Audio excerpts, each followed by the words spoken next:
¿Qué haces cuando un país lleva décadas sumido en guerras, revoluciones y un caos constante? ¿Cómo se consigue la paz? Bueno, pues esa era la gran pregunta en la España de finales del siglo XIX. Y la respuesta que se dieron fue un sistema, la Restauración, que prometía por fin estabilidad y orden. Pero, ¿era real esa calma o era solo una fachada? Hoy vamos a levantar la alfombra de esta época tan fascinante como contradictoria. Para que nos hagamos una idea, antes de la Restauración, el panorama era tremendo. Habíamos tenido una revolución que echó a una reina, una monarquía que no funcionó, una república que duró un suspiro y, para rematar, varias guerras civiles. La gente estaba harta, de verdad.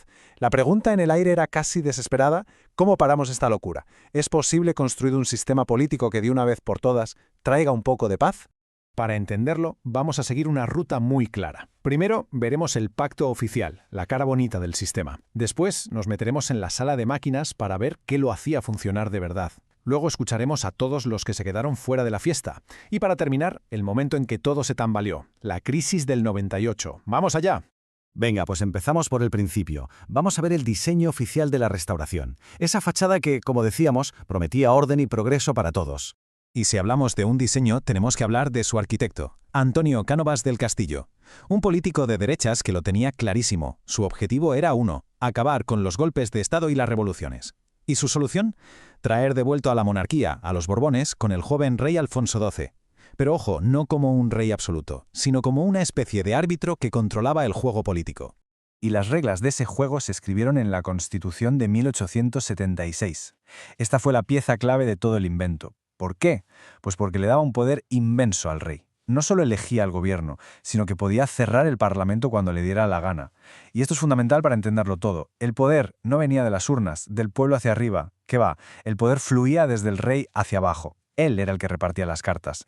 Vale, ¿y quiénes jugaban a este juego? Pues Cánovas, que se fijó mucho en el sistema británico, montó un sistema con dos grandes partidos. Por un lado su partido conservador y por el otro el partido liberal, liderado por Sagasta. Tenían sus piques, claro, que si unos querían que votaran solo los ricos, los otros que votaran todos los hombres, pero lo crucial, lo de verdad importante, es que en el fondo estaban de acuerdo. Los dos defendían al rey, la Constitución y un país centralizado. Digamos que eran rivales, no enemigos acérrimos. Y esa buena sintonía se llamó el turnismo. La idea era sencillísima y sobre el papel bastante inteligente. Los dos partidos se iban a turnar en el gobierno de forma pacífica, pactada. Ahora gobiernas tú y cuando te desgastes ya gobernaré yo. Así se acababan los golpes de Estado para cambiar de gobierno. Parecía la fórmula mágica para la estabilidad. Pero claro, aquí viene la pregunta del millón. ¿Cómo se las apañaban para que el partido que tocaba gobernar ganara siempre las elecciones? Exacto. Si ya estaba todo pactado de antemano, ¿para qué servían las elecciones? Pues aquí es donde nos colamos en la trastienda del sistema. Ahora vamos a ver el motor oculto, el truco que hacía que esta maquinaria funcionara a la perfección. La palabra clave que lo explica todo es caciquismo. El sistema no se aguantaba por lo que pasaba en Madrid, sino gracias a una red enorme de caciques por toda España. ¿Y quiénes eran? Pues el terrateniente del pueblo, el dueño de la fábrica, el abogado influyente, gente con poder que controlaba el día a día de sus comarcas.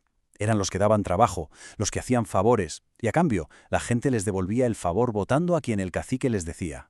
Y esto no era algo que surgiera así sin más. ¡Qué va! Era un fraude electoral perfectamente organizado. Todo empezaba en un despacho de Madrid, con el encasillado. El gobierno, literalmente, hacía una lista con los nombres de los diputados que tenían que salir elegidos. Esa lista se enviaba a los caciques, que se encargaban del trabajo sucio: presionar, comprar votos, lo que hiciera falta. Y si aún así algo fallaba, se pasaba al plan B, el pucherazo. O sea, falsear las actas o meter votos falsos en las urnas. La conclusión es brutal. No eran las elecciones las que formaban gobierno. Era el gobierno el que fabricaba las elecciones. ¿Y la consecuencia de todo esto? Pues una apatía política gigantesca. Fijaos en este dato, es brutal. La participación en las elecciones casi nunca pasaba del 20%. Es que, ¿para qué ibas a ir a votar si ya se sabía quién iba a ganar? La gente simplemente desconectó de la política. El sistema logró estabilidad, sí, pero a cambio de crear un país donde la inmensa mayoría de la gente se sentía totalmente excluida. Y lógicamente cuando dejas a tanta gente fuera del juego, esa gente se enfada y se organiza por su cuenta. Así que ahora toca hablar de todos esos movimientos que no aceptaban las reglas de este club privado. Es que el sistema del turno era como una fiesta privada a la que solo podían entrar dos. Fuera había un montón de gente descontenta. Estaban los carlistas, muy tradicionales, los republicanos, que no querían saber nada de reyes, y sobre todo en las ciudades y en el campo, el movimiento obrero, con anarquistas y socialistas, que empezaba a coger muchísima fuerza. Y muy importante para todo lo que vendrá después, empezaban a sonar con fuerza los nacionalismos en Cataluña y el País Vasco. Este sistema tan centralista, tan de Madrid, provocó una reacción muy fuerte en otros territorios. En Cataluña, lo que empezó como un movimiento para recuperar la cultura catalana acabó convirtiéndose en una reivindicación política para tener más autogobierno. En el País Vasco, la eliminación de sus antiguas leyes, los fueros, fue la gota que colmó el vaso y que llevó a Sabino Arana a fundar el nacionalismo vasco. Eran voces que el sistema ignoraba, pero que, lejos de callarse, cada vez gritaban más fuerte. Y así llegamos al momento clave, al golpe que hizo temblar los cimientos de este edificio tan aparentemente estable.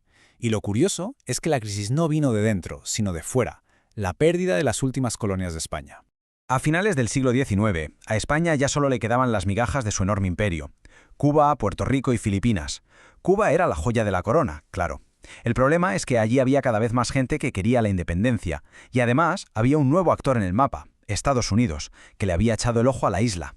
Y la tensión estalló en 1898. Un barco de guerra de Estados Unidos, el Maine, explotó de repente en el puerto de La Habana. La prensa estadounidense, como se ve en este titular, no se lo pensó dos veces y culpó a España, aunque nunca se llegó a demostrar. Fue la excusa de oro que Washington estaba esperando para declarar la guerra. La guerra fue un desastre, un paseo militar para los estadounidenses. Su flota moderna destrozó a la anticuada Armada Española en un abrir y cerrar de ojos. En cuestión de meses, España tuvo que rendirse y entregar Cuba, Puerto Rico y Filipinas. Pero esto fue mucho más que una derrota militar. Fue un trauma para todo el país, lo que se conoce como el desastre del 98. De repente, España se miró al espejo, y la imagen que vio fue la de un país atrasado y débil. Ese shock provocó una crisis de conciencia brutal. Surgió un movimiento de intelectuales y políticos llamado regeneracionismo.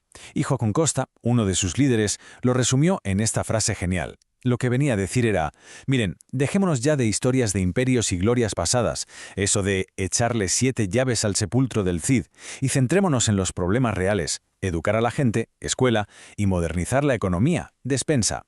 Era una llamada a la acción, a reformar un sistema que había fracasado.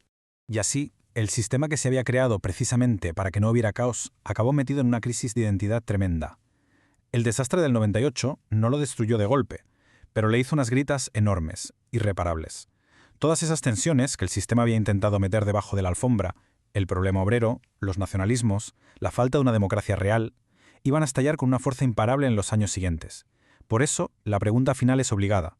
¿Fue el 98 el final de una ilusión o fue el doloroso pero necesario punto de partida de la España que somos hoy?